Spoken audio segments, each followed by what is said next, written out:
Hello friends, NEET exam news में आपका स्वागत है। तो दोस्तों, नीट को लेकर अभी भी बड़ी ब्रेकिंग न्यूज़ आई है। परीक्षा परिणाम से लेकर बहुत बड़ा झटका लगा है स्टूडेंट्स को। तो अब स्टूडेंट सोच रहे हैं कि हमारा क्या होगा। तो इस वीडियो में दोस्तों इस डिटेल को हम डिटेल में डिस्कशन करेंगे। उसका मैं सॉल्यूशन भी आपसे बताने वाला हूँ कि इसका बेस्ट पॉसिबल सॉल्यूशन क्या हो सकता है। तो जितने भी बच्चे आए रहे हैं उनको मैंने सोचा कि सभी डिटेल को एक साथ मैं आपको बता दूँ। दोस्तों, मैं बताना चाहता हूँ कि नीट के एग्जाम को लेकर काफ़ी कॉन्ट्रोवर्सी चल रही है, चाहे वो री एग्ज़ाम को लेके चल रही है या ओबीसी सर्टिफिकेट को लेके चल रही है, या जो तीसरा अपडेट दोस्तों जो मेनली बेसिकली बच्चों का आया कि कट ऑफ कितनी हाई जाने वाली है। कि बच्चे बोल रहे हैं कि इस बार का पेपर बहुत ईजी था, और उससे लेके एनटीए की क्या प्रतिक्रिया हम इस वीडियो में डिस्कस करेंगे। सो दोस्तों, आपको पता है कि क्या होता है कि अभी एक सर्वे हो रहा था। उस सर्वे में बच्चों को ये पता चलता है कि नीट में, जैसे डिफरेंटेड कोचिंग इंस्टीट्यूट ने कराया था कि नीट में 25 बच्चों के 720 में से 720। नहीं, इसकी हिस्ट्री में ऐसा पहले कभी बार नहीं हुआ। एक बार ऐसा हुआ है कि 2 बच्चों के 720 आउट ऑफ 720 आए हैं। उसके अलावा दोस्तों कभी भी ऐसा होता नहीं है। लेकिन इस बार जो सर्वे हुआ है उसके हिसाब से ये बताया जा रहा है कि इस बार लगभग 25 बच्चों के 720 ऑफ 720 है। अगर मैं इसको 720 ऑफ 720 ना भी मानूँ और सर्वे के रिजल्ट को गलत मानूँ, तो मैं इतना तो सोच सकता हूँ गाइस कि जो बेसिकली इनके पास कम से कम 25 बच्चे, ना मान के 20 बच्चे तो ऐसे होंगे जिनके 700 प्लस मार्क्स होंगे। तो 20 बच्चे तो पक्का होंगे। और ऐसा नहीं बोला जा रहा कि, ऐसा बताया जा रहा है कि लगभग 20 बच्चे तो लगभग, कई जगह जैसे सर्वे कराया गया है तो उसमें तो ऐसे बोला गया है कि 700 के अप्रोक्स लगभग 250 से 300 बच्चे बताए जा रहे हैं कि 250 से 300 बच्चे हैं। लेकिन दोस्तों, आपको इसमें घबराने की कोई ज़रूरत नहीं है, क्योंकि हर स्टेट में 1 या 2 बच्चे होते हैं। अगर एक स्टेट में 2 बच्चे होते हैं तो इस हिसाब से देखो दोस्तों, अगर स्टेट का देखा जाए तो 50-60 के हिसाब से ज़्यादा नहीं होगा। तो इसमें आपको कोई घबराने की ज़रूरत नहीं है, क्योंकि जो बच्चे जिनका बहुत अच्छा प्रिपरेशन होता है उनके हमेशा अच्छी तैयारी होती है, उनके मार्क्स हमेशा अच्छे आते हैं। उनके 720 नहीं है तो 710 712 बड़ी बड़े आराम से आ जाते।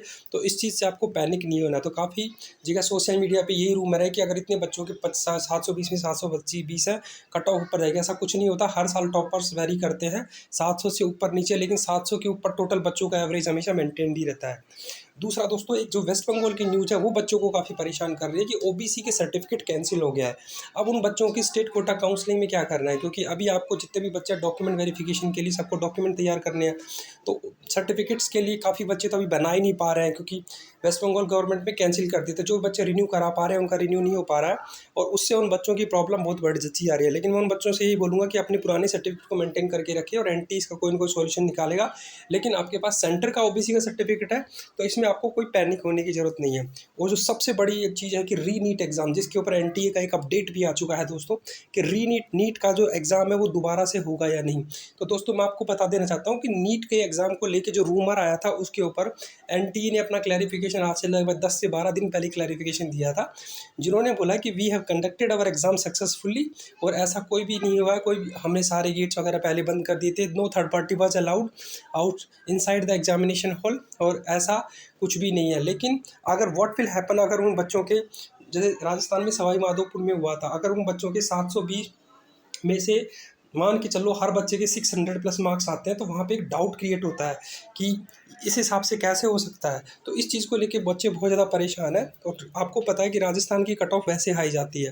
तो अगर राजस्थान जैसे स्टेट में ऐसा हो जाए तो वो एक क्वेश्चन मार्क क्रिएट होता है, क्योंकि सबसे ज़्यादा एप्लीकेंट भी राजस्थान में है। तो वो बच्चे एआईक्यू की सीट लेने की कोशिश करेंगे।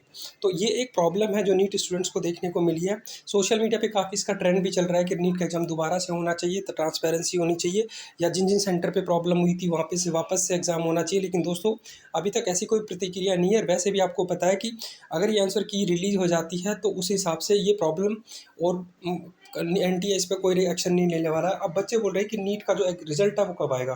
तो दोस्तों, ये बताया जा रहा है कि लगभग, अगर मैं आपको बताऊं तो लगभग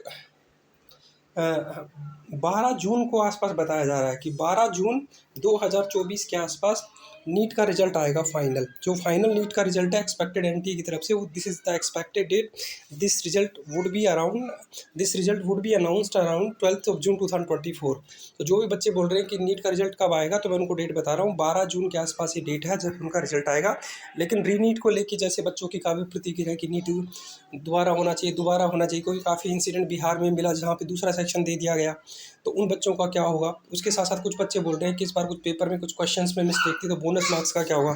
तो इन सब चीज़ों को लेकर बच्चों को असमंजस बना हुआ है, लेकिन एनटीए की तरफ से कोई प्रतिक्रिया नहीं है।